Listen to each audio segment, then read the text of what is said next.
Hello, cherished viewers and listeners. You are welcome back once again to Osomafuo TV GH. I am your host, Prince Agbiaji, and I'm here once again with your man, Osomafuo Kwasi Benyame. Osomafuo, you are welcome. Thank you very much. Osomafuo, how are you doing this afternoon? I am fine this afternoon.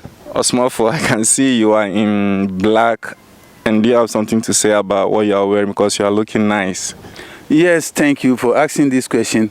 I am in black simply because today happens to be the Feast of Weeks, that we call it in our Hebrew language, Adaye. Okay. Yes, we call it Akwesidaye. That is what they call the Feast of Weeks. After I have performed whatever I'm supposed to do, the rituals and everything, this is what I used to put on when I am performing the Adaye rituals. Okay. That is why I'm in black. Osomafuo, I am a Ghanaian, but what you are talking about, actually, I have no idea. Can you help me to understand what you are talking about? Because as a Hebrew or as a Ghanaian, what you are talking about, I have no idea. Can you explain? Yes, of course, you will not have any idea because you people have decided to follow the wrong path. And therefore, you know nothing about the traditions and the cultures of your own people. You see, so that is why you people cannot understand. The how do you call it? The Adaye is what is recorded in your Bible as the Feast of Weeks. Okay. Even though they count it wrongly in the Bible, but our own is the very authentic, just like we talk about the how do you call it, the Atonement Day. You see, the Atonement Day still follow us to this day. We still perform the Atonement Day, which happens to fall within the last half of September, and then the last quarter of September to October. You see, that is where we perform the atonement, of which in Hebrew we call it Ojura. You see, so you people have to know the language and you have to search for it and know that this is what has been recorded in the Bible. If they say Atonement Day means Ojura. What is Ojura to us? Ojura is to purify the whole nation. Okay. Is to purify the whole nation. You see, that is what our ancestors will say, Yekodura. That is, we are going to purify the whole nation. Because along the line in the year, many people might have committed sins. Oh, okay. Many people might have committed a lot of crime that needs to be purified. Oh, okay. You see, so that we can clear away the sin that has been done before, and then we move on with another blessings the next year. Oh, okay. So that is what we do in every year around September ending to October. That was the year, that was the time that we purify the system. That is what is called the Atonement Day. And the Adaye is also calculated. That is what they call the Feast of the Weeks. But we also calculate our weeks, and then when it falls into the date, we also perform our rites. Oh, okay. So today 29th of November, okay, happens to be another Adaye Day. That is another Feast of Weeks. So after having performed all the rituals, this is what I used. I have to be in black, you see, to be able to perform what I am supposed to do. Okay. That is why you have come to meet me in black. Okay. Thank you. That's interesting. So, Osomafuo, I would like to know this. So, as a Hebrew or a Ghanaian, I don't really know of what you are talking about, and I've never participated in the atonement you are talking about. So is there any consequences that I will go through as a Hebrew without going through this atonement that I'm supposed to do in order to cleanse the sins that is on me, as you say? You see, when we perform the atonement can be performed individually.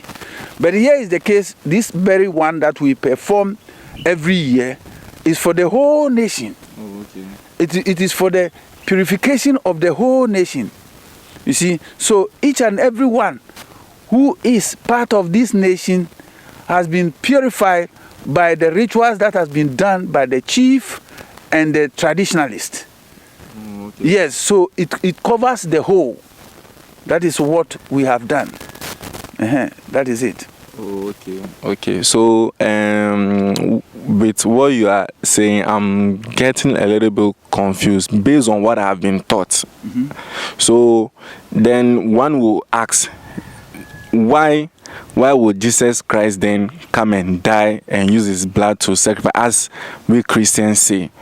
Why would that then? Thank you very much. Never had any being or any creature among them by that name Jesus the Christ. Oh, okay. Yes, because the Hebrews go by ancestral names. So be it whoever is born among the Hebrews must have original name. So when you talk about Jesus Christ, a Hebrew never know anything by that name Jesus Christ. You see, why am I saying so? Because it is only when you come to know the tribes that forms that nation called Israel, then you have to ask yourself, is there any among those tribes that have an ancestral name by name Jesus? Okay. Is there any tribe among this group of Israel tribes that has a name called Christ, the word called Christ? We don't have any such thing. So when people talk about Jesus Christ, all I know is probably a Greek god. Because historically I know that there was a Greek god called Zeus, whose name they have been transferred into, whose name they have given as Jesus the Christ. And one thing I know, the Greeks says Christos, then the English says Christo, or Christ. You see, but the Greeks and the Romans are not part of the nation of Israel. So they cannot bring us any name that is not within the tribes of Israel. I have already mentioned the tribes that form Israel. In actual fact, many people talk about the nation of Israel being 12 tribes. And they attribute it to the sons of Jacob being the 12 tribes. And some people used to ask me, what is a tribe? A tribe is an ethnic group. The ethnic group means a people who speak one dialect. You see, so when we say a tribe, and they say Jacob's children were 12, and therefore they form the 12 tribes of Israel. Fine. But let me ask, how many wives, according to your Bible, did Jacob have? How many wives did Jacob had before he died? According to your records, Jacob married 4 wives. Originally, according to your record, he married 2 of his cousins. So let's assume that Jacob is maybe a fancy man, or let's say a gun man, or let's say an Ewe man. And he marries from his tribe, that is his cousins. 2 of his cousins, he marries them. How many language will Jacob and the 2 wives be speaking? That would be one language. Automatically one language. And their children will also follow the same language. Okay, the records of the Bible told us that each of Jacob's cousins that became his wives has one maid servant. And that maid servant was also given as a wife to Jacob. So let's assume that Jacob and his 2 cousins are Ewes. So they all speak Ewe language. And let's say the 2 maid servants, each from a different tribe, but let's say the other is Akan, and the other one is also Egan. So in this case, how many languages will be spoken by Jacob and his wife and his children? That would be 3 languages. 3 languages. So if you were to check the tribes by that Jacob children, it must be only 3. So why are they saying 12? Were the children capable of inventing their own language? Is that what they want us to believe? No. You see, is that what they want us to believe? Does Jacob's children have the ability, even as at now, today, as civilization has reached, which of you can invent a new language that has not been existed before? Let's ask ourselves a question. Who have the idea of manufacturing a different language? Then you talk about the ancient, the primitive time. So do you believe that somebody who is the child of that man you call Jacob will be able to invent his own language that will become a language that will exist today, or what? It is never true. There was nothing like 12 tribes of Israel. The enemy imposed that on people to believe that nonsense.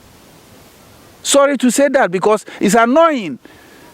It's completely annoying to deviate or to shift people's minds from their track. It is never true that Israel had any 12 tribes. I have said it. The tribes of Israel were 7, only 7, only 7. I made mention of that in one of my videos. And I am confirming it that what they have given you, that Jacob's children are forming that, okay, let's ask, where did those language came from? Because their mother, they have 4, the children in all 12, they have 4 mothers. 2 of them speak the same dialect with Jacob, because he married from his own ethnic group. He married his whole cousins according to your Bible. Oh, okay. Then he had 2 maid servants, of which we don't know whether they also speak the same dialect with Jacob or not. But let's give the benefit of the doubt. Let's say the 2 maid servants speak 2 different dialects. Okay. And so if those 2 also give birth to their children, they are going to teach their children their language, and the children are also going to learn their father's language. Yeah. So automatically within the children and the family, there will exist only 3 languages that will form 3 tribes. If the tribes are being formed by Jacob's children, then it must be only 3. You understand? Okay. It must be only 3, not 12. If you tell me it is 12, which of the children invented his own language that became a tribe? Which of the children? They should bring their names. Let's see the kind of language they invented or they brought that became another tribe. These are all lies, completely lies. That is why I normally tell people that the Bible, as they have believed so much, was a history of the Hebrews that has been alterated. It has been altered by those who perpetrated these lies. There are so many things in them. Even if it is a question, they give it a name and say it is a name. If it is an answer given to a question, then they will say it's a name. Oh, okay. You see, so when you ask them, where is the language of the Hebrews? They will tell you that the language is extinct. Oh, extinct by what means?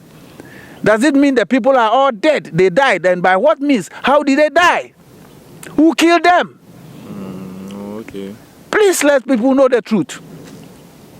The language is not extinct. The language still exists. We speak our language, but just because the enemy wants to change history, the enemy wants to change history. What he has not done is what he claimed he did it. He was never part of the nation of Israel. And the other day I heard somebody saying the Edomite story. And the Edomite means the Edo people of Nigeria, which is not true. Oh, okay. You see, the Edomites was referred to the children of the one you people call Esau, but their true name is Esau. Esau. Oh, okay. The children of Esau were called Edomite because, according to the Hebrews, he was so troublesome, uncontrollable, so evil. So the mother said he has become Edom. When we say Edom, it's a host. Oh, okay. This boy has become a host to the mother, that to the extent that he cannot control. Oh, okay. So Edom is what they have formed to become Edomites. You see? So Edomite does not mean Edo people. Edo people took their name from their great grandfather, who is called Edo. And he was part of the nation of Israel. He was a seer like the one you people call Samuel. I call him Samuel. He was a seer like that. And his descendants also picked the name and used the name as their tribal name. So their father's name was called Edo. So when they say Edomites, it is not the Edo people, because Edo people are part of the nation of Israel. Oh, okay. But the Edomites, they are not part. Edomites are the sons and the children of the one we call Esau. Oh, okay. Edom, the one we call Edom, the host. Okay. He is the one whose descendants they have given the name Edomites. So people are to set the records clear, because when you are teaching, be very careful you don't mislead the people. Because when you mislead the people, then it means you don't need, there was no need for you to teach at all. And I've been saying this all the time, that if you do not take time, you will mislead the people, and the whole effort will be useless. So if you do not understand the language, it is better for you to come down, because Ghana, the Gold Coast that has become Ghana today, is where the original Hebrew language that was used in recording most of the history is spoken, is still being spoken. Oh, okay. So if you can come down and learn the language, so that when a language or a word is being corrupt, you will not continue to use the corrupt word to teach your people, whereby it will get them nowhere. And I am saying this in particular because our brothers and sisters in diaspora, I share your bitterness that now you have lost your roots.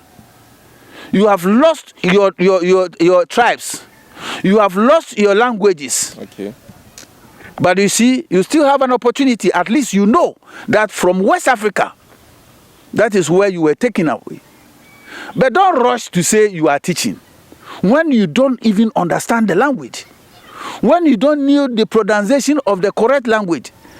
If you continue with the corrupt words and the correct names, you will get the people nowhere. So please, whoever, mostly I'm talking to the black Americans, whoever wants to teach must come down, learn the language, and then anything that he does not understand, he can call any other person. He can call any other person for that person to explain whatever he wants to be explained to him or her. Or better still, if you can come to me, I will explain everything that you need to know, so that when you go, you can teach your people the truth, not the corrupt words and corrupt names again. You see? Osomafuo, please, you are claiming we Ghanaians, we are the true Hebrews. But here lies the case, the Jews who we know are the people of Netanyahu, like the Israelites. They are also claiming they are the true Israelites or the true Hebrews. And you are here also claiming we Ghanaians, we are the true Hebrew. What do you have to say about that? Netanyahu came from Russia. The original name of his family name, that is the paternal, is Melskowski. Oh, okay. And the maternal family name is Saga.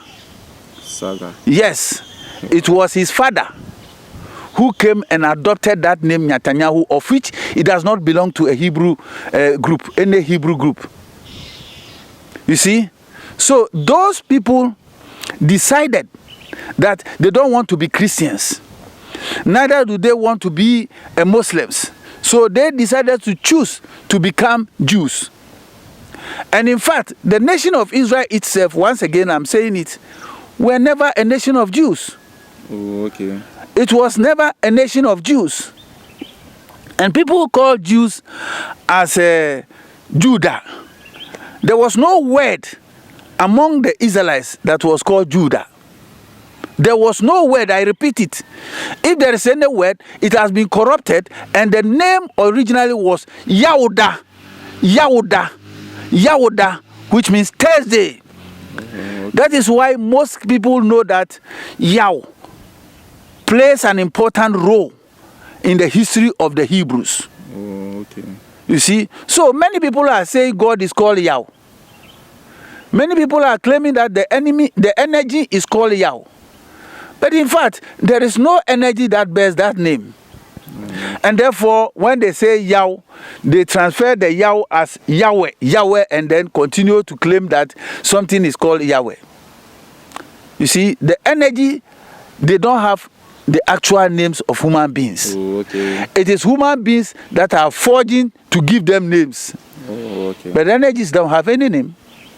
Wow. You see?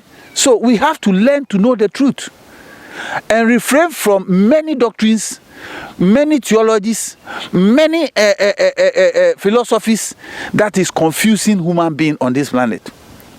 The man you people call Abraham, that has become the head of the Hebrews or the Israelites, never even knew the name of the energy that he was following, or the energy that was helping him.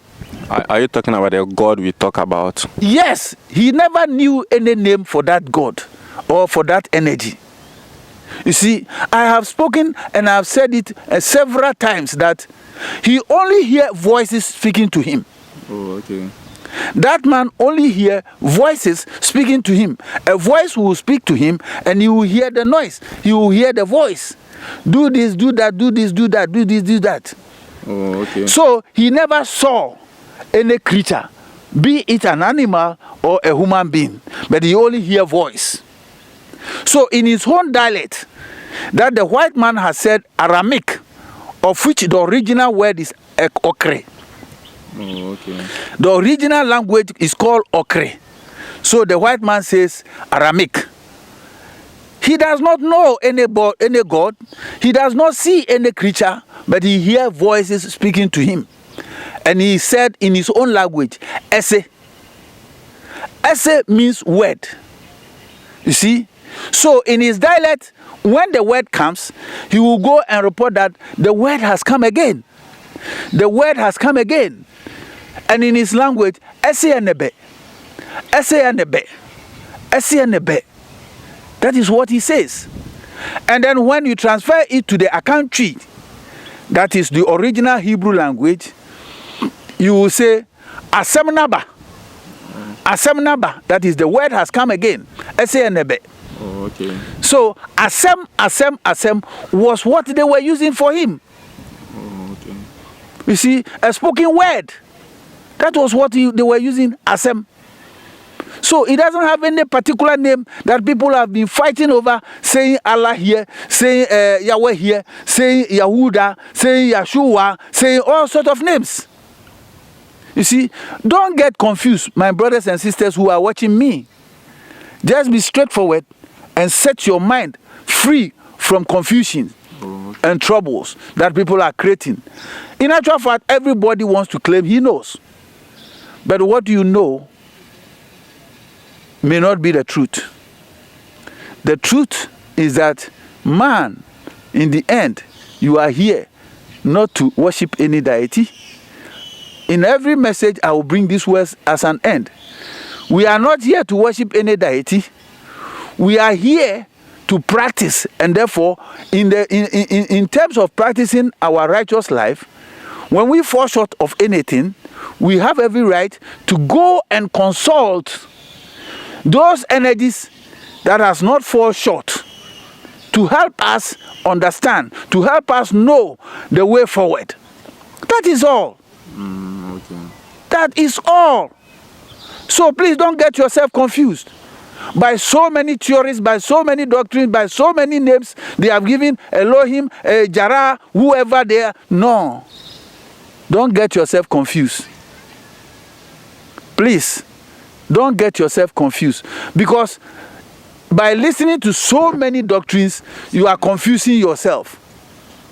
And when you get confused, you will never get to anywhere. But what I want you to understand is that make it a point to know that you, as a human being today, was an angel before, was an energy before, was a spirit before. So what brought you down here is when you fall short of the glory by committing crime or you thought of evil. That is what made you fall down. And by falling down, you came here to take a body. And the body is to help you to practice what you're supposed to practice, that is the righteous life, and then be able to go back home. That is your mission on this planet. Thank you very much for listening to me. We will go on and continue with other messages. Thank you.